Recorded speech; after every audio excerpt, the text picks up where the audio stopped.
CCM hoi! Mheshimiwa Mwenyekiti, kwa sababu nimepewa nafasi chache, naomba nimalizie kitu kimoja.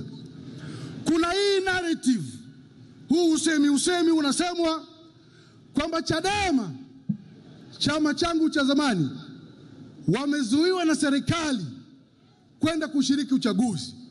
Huo ni uongo na mpuze kabisa.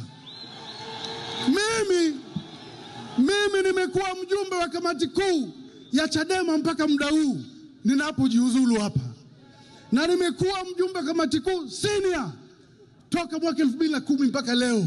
Sasa wewe kenge akitoka huko ziwani anakuambia mamba anaumwa, wewe ni nani unabisha? Mimi nimetoka ziwani najua kenge anaumwa huko.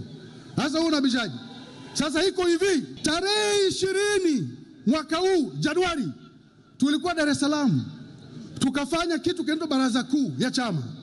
Baraza kuu ikatoa mapendekezo, tukapeleka kwenye mkutano mkuu wa chama, wote tukakubaliana kwamba Chadema sisi tushiriki uchaguzi. Sasa nani amekatalia kushiriki? Sisi ni sisi, tulikunja, sisi tuliamua kuweka mpira kwa pani, tumeogopa tukaenda.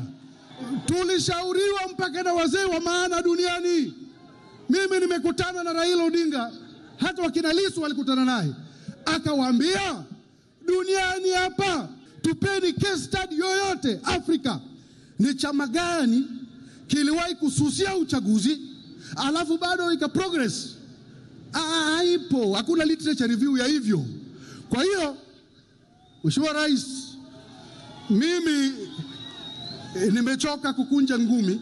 Kabla sijafa, sitaki nife na potential nilizonazo, nije kwenye ligi kuu pale ambapo naweza nikatoa ushauri na pia ikasaidia kujenga nchi yetu. Sawa? Kwa miaka 15 nimekuwa kwenye siasa, nilikuwa nacheza hizi ligi za daraja la kwanza. Leo nimeamua kuja ligi kuu rasmi.